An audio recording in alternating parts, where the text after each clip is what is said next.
Evening once again, everybody. An hour of the very best music on the way. The last broadcast.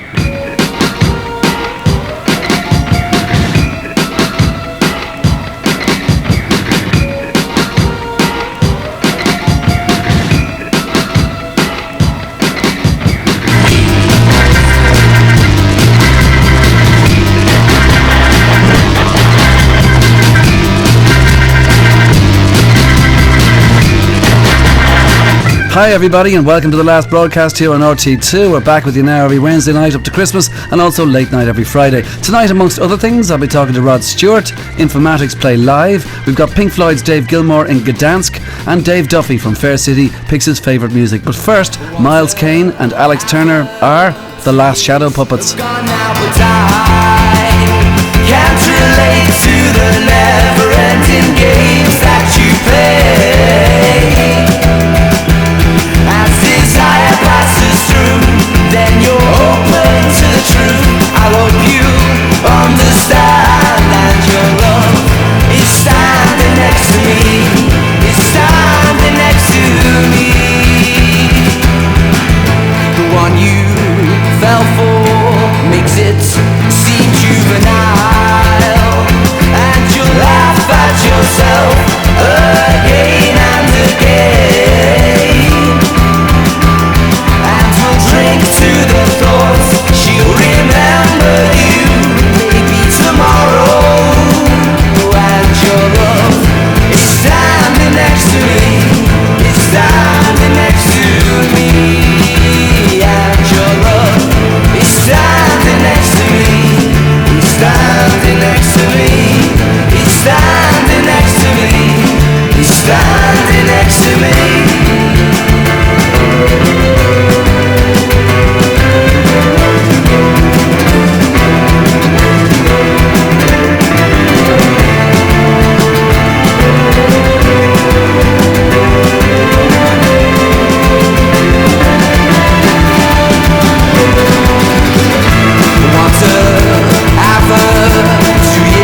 Have gone now, but I can't relate to the never-ending games that you play. As desire passes through, then you're open to the truth. I hope you understand that your love is standing next to me. And there we go, The Last Shadow Puppets is of course the name of the band, a rascal, and also somebody from a very famous band called Arctic Monkeys, the two of them together. Guys, you're very welcome to the programme. You're going to play for us later on. Informatics, tell me about the album Kill or Create. Getting it together and how did it all come about? We got together, I met in college, discovered that we loved the same music, had a similar taste, all that.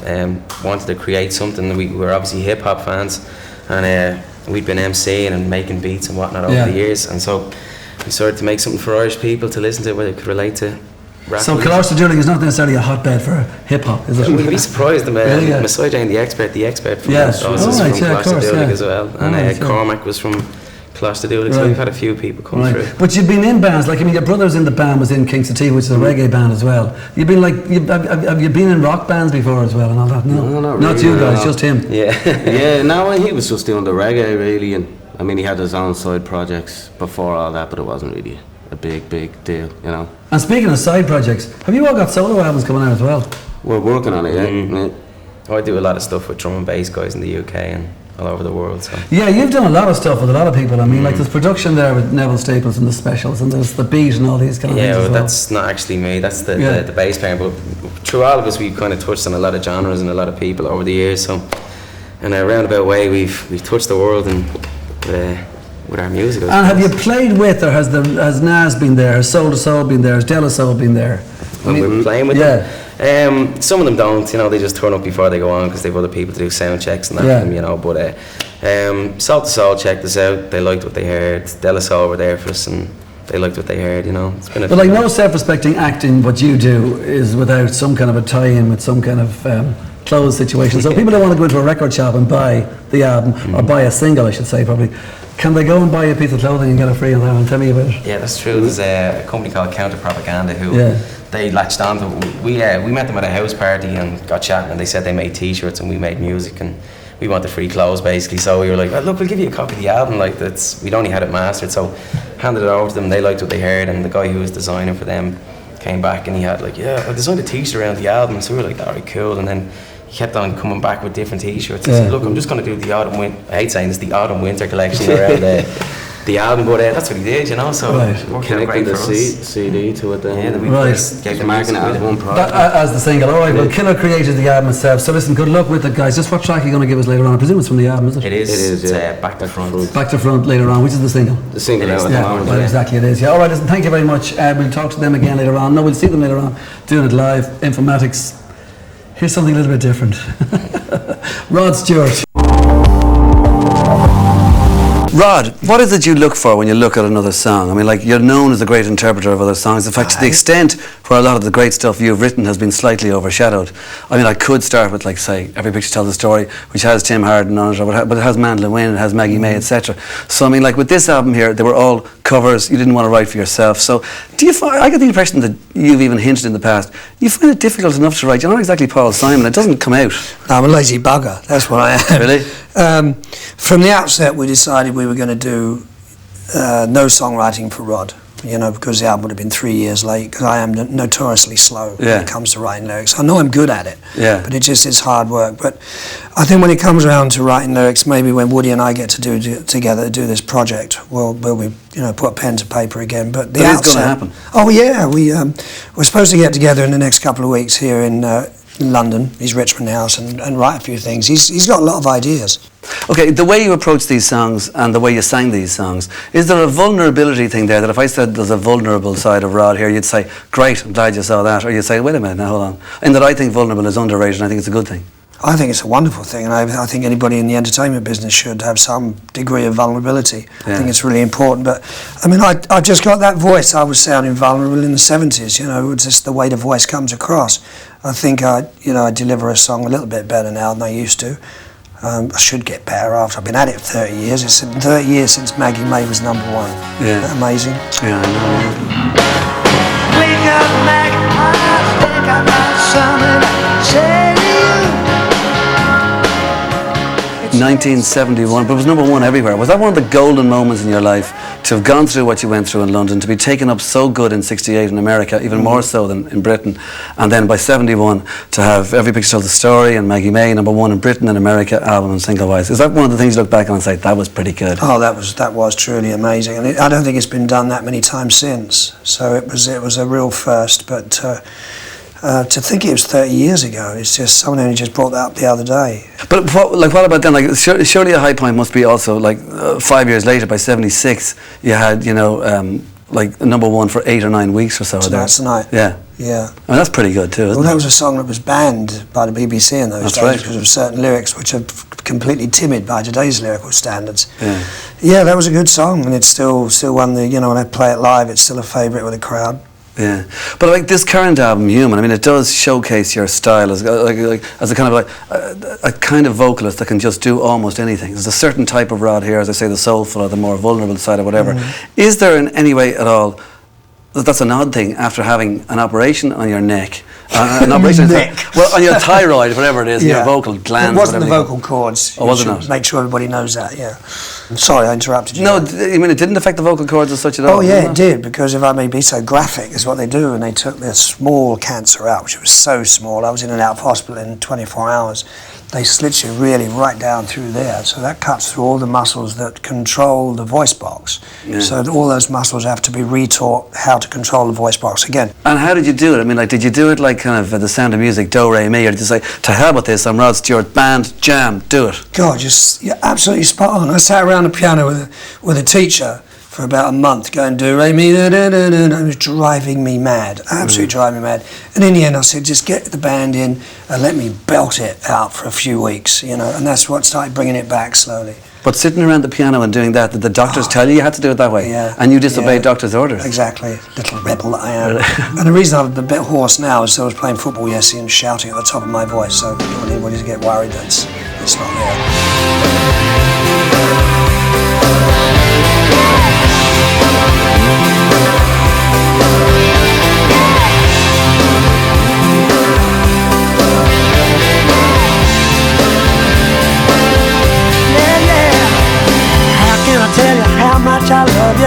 never put no one above you. It's just you in my heart, and you're making me wild. How can I tell you how much I need you? Without you, I'm just a bleeding man. Yeah, so girl, let's ride it. Get excited. I can't deny it. When it feels this real. And we'll have more from Rod a little bit later on. Pink Floyd's Dave Gilmour did a solo tour this summer, ending up with a special gig at the Shipyards in Gdansk in Poland. And this week sees the release of a special double CD-DVD of the concert. A concert, by the way, that turned out to be the last live gig for Pink Floyd keyboard player Rick Wright, who died of cancer a fortnight ago. So, Dave Gilmour in Poland. We have recorded shows all over Europe and America. We've recorded the Gdansk show, we filmed the Gdansk show.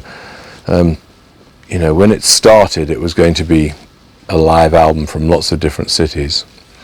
But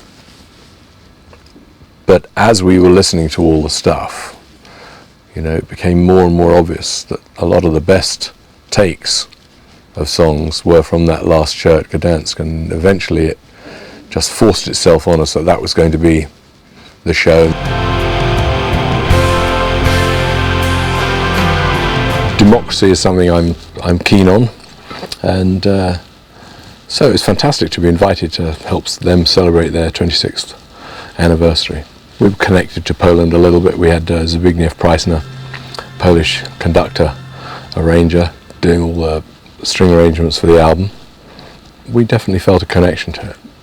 That song, A Great Day for Freedom, was slightly ironic because it was a great day for freedom, but at that moment, you know, there was death going on very large scales in a way that we thought had finished with the Second World War, and so it felt particularly relevant to be able to perform that song there in the place where that movement started, and to be able to do it with an orchestra properly for the first time ever, really.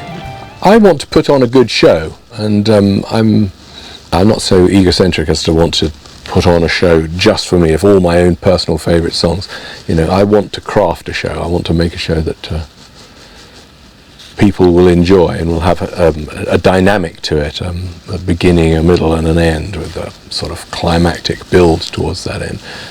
It's something we've always done. That was one of the big pleasures of doing that show, was the opportunity to do the whole of the On an Island album the way I liked it to be, the way I wanted it to be. And with Zbigniew being Polish, I mean, obviously it was one of those things what just leapt into the equation. You thought, well, you know, Zbigniew is Polish, let's see if we can do this with an orchestra. You're not going to do it every night like that, but that one night was very special.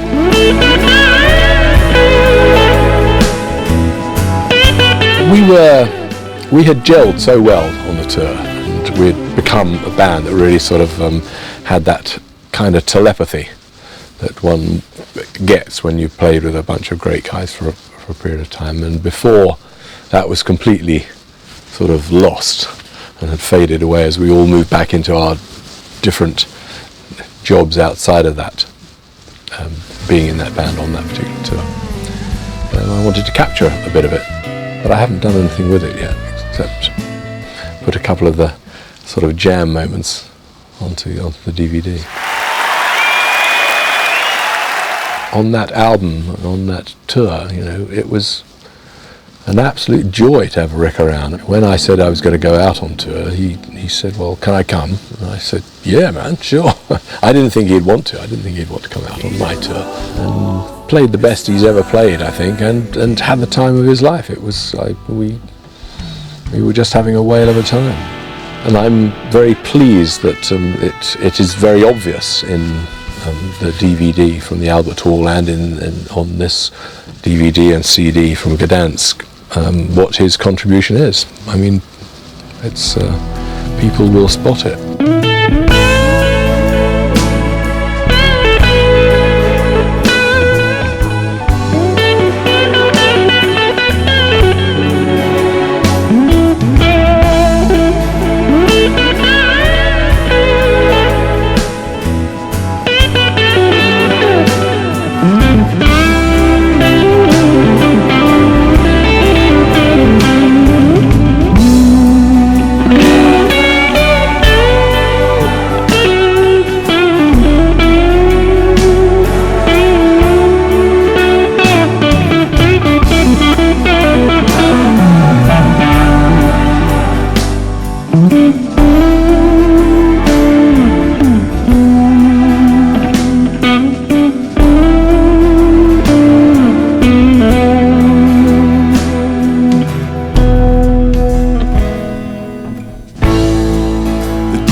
Dave Gilmore in Gdansk it is. Just a reminder about the last broadcast for next week. I'm going to be talking to Jarvis Cocker. We're in the studio with Brian Wilson as he makes his new album. From Vicar Street on the new Point .02 venue in Dublin, Harry Crosby picks his favourite music and Lisa Hannigan plays live. Now here's music from Elbow from their fourth and current album, The Seldom Seen Kid.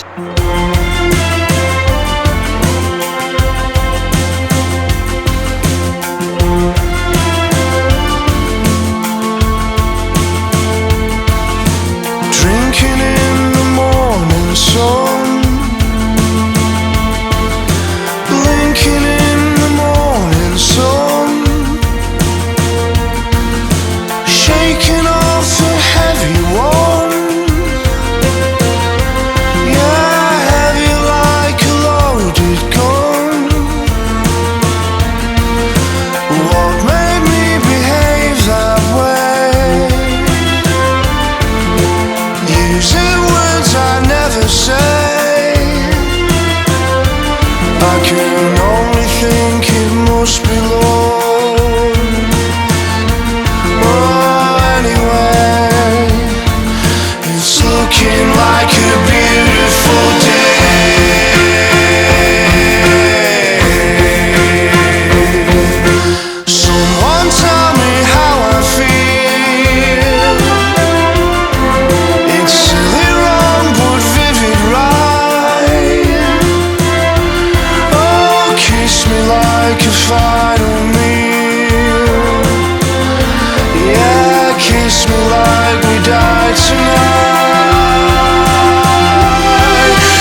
just got back today. Them wild-eyed boys that had been away haven't changed, had much to say. But man, I still think them cats are crazy. They were asking if you were around, how you was, where you could be found. I told them you were living downtown, driving all the old men crazy. The boys are back in town, boys are back in town. I said, the boys are back in town, the boys are back in town. The boys are back in town, the boys are back in town, the boys are back in town, boys are back in town.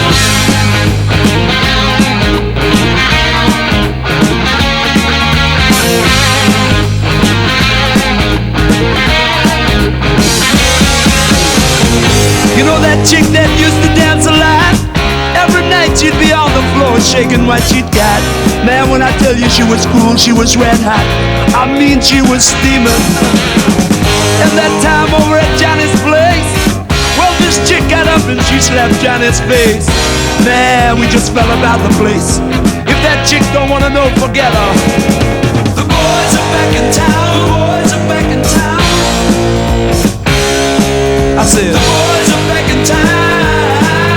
The boys are back in town. The boys are back in town. The boys are back in town. The boys are back in town. The boys are back in town.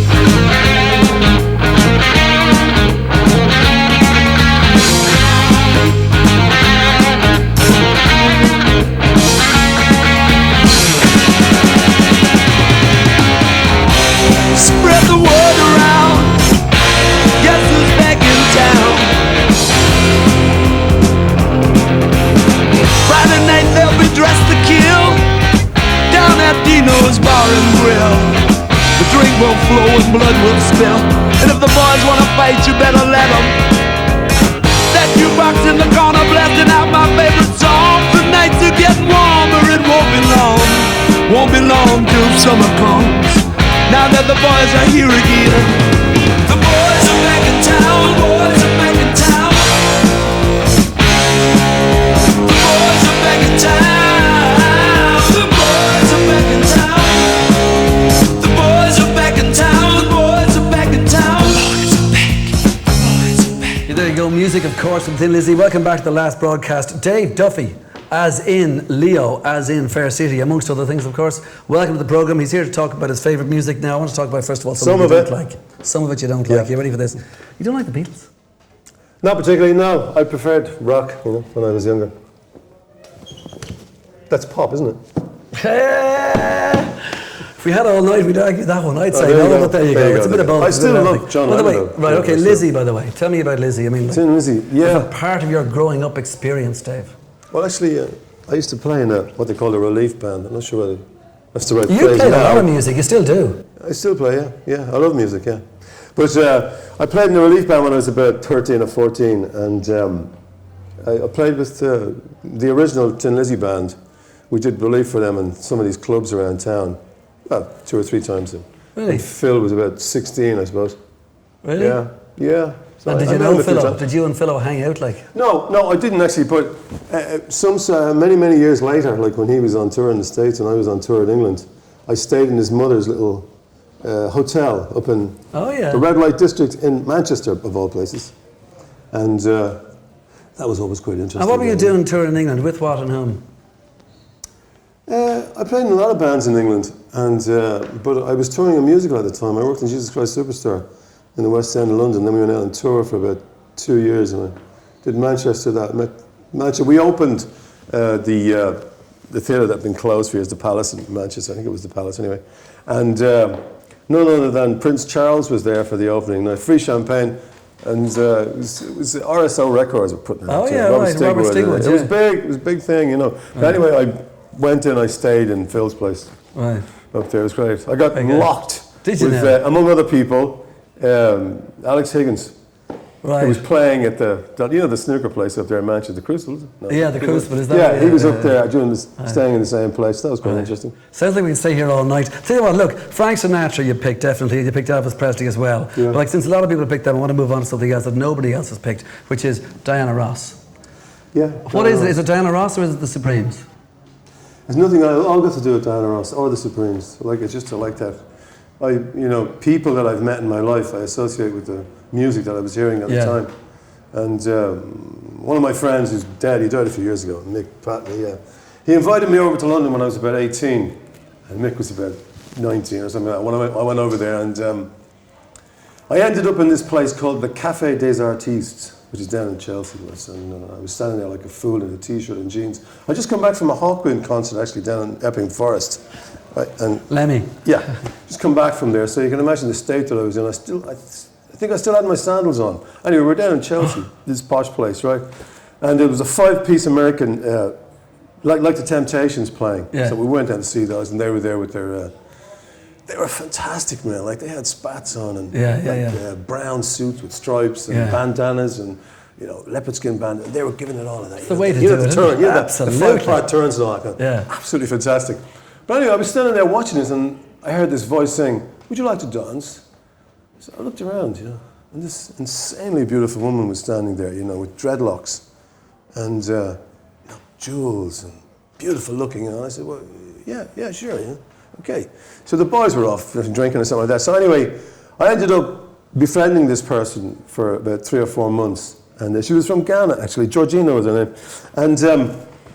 Later on that night, I remember driving down Holland Road in this little white Vauxhall Viva and getting to this apartment block. And it was off Holland Road, like cobblestones and stuff like that. And we went in there, and it was the first time, because I came from working class background, it was the first time I'd ever seen a duvet. And she had a hi-fi system in the place, like beautiful, and Diana Ross was playing, "Touch Me in the Morning." That just stuck in my mind. The whole thing. So.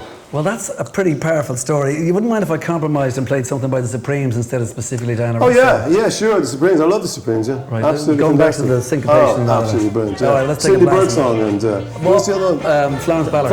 Yeah. Okay, let's take it. Beautiful, Here's music beautiful. from the Supremes. Take it out away, her love. No, you